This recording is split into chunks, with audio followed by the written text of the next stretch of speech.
அடுப்பு கிட்ட ரொம்ப நேரம் நிக்காம இன்ஸ்டன்ட் தக்காளி குழம்பு இந்த மாதிரி ட்ரை பண்ணி பாருங்க. டேஸ்ட் சூப்பரா இருக்கும். இட்லி, தோசை, சாதம், சப்பாத்தின்னு எல்லாத்தோடையும் வச்சு சாப்பிடலாம். ஒரு நெல்லிக்காய் சைஸ் அளவுக்கு புளிய ஊற வச்சுட்டு மிக்ஸி ஜார்ல தக்காளி பழம், பூண்டு, இஞ்சி சேர்த்து நல்லா நைஸா அரைச்சு எடுத்து வச்சுக்கோங்க. பேன்ல ஆயில் சேர்த்துட்டு கடுகு, கடலைப்பருப்பு சேர்த்து ஜீரகம் சேர்த்து நல்லா பொரிஞ்சதுக்கு அப்புறமா வெங்காயத்தையும் சேர்த்து கருவேப்பிலை சேர்த்து வரமிளகாய் சேர்த்து நல்லா கலந்து விட்டுக்கோங்க. வெங்காயம் கண்ணாடி பதம் வந்ததுக்கு அப்புறம் நம்ம அரைச்சு வச்சிருக்கிற தக்காளி பேஸ்ட்டை சேர்த்து ஒரு நிமிஷம் போல நல்லா வதக்கி விட்டுட்டு மல்லிப்பொடி, மிளகாய் பொடி, சாம்பார் பொடி சேர்த்து நல்லா கலந்து விட்டுக்கோங்க.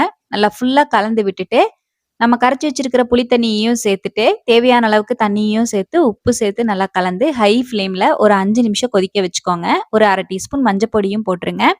நல்லா குழம்பு கொதி வந்ததுக்கு அப்புறமா ஸ்டவ்வை அணைச்சிட்டு பெருங்காய பொடியையும் மல்லித்தலையையும் தூவிட்டு நல்லா கலந்து விட்டுட்டு சுட சுட இட்லி, தோசை, சாதம், சப்பாத்தின்னு சர்வ் பண்ணி பாருங்க. டேஸ்ட் சும்மா அல்டிமேட்டா இருக்கும்.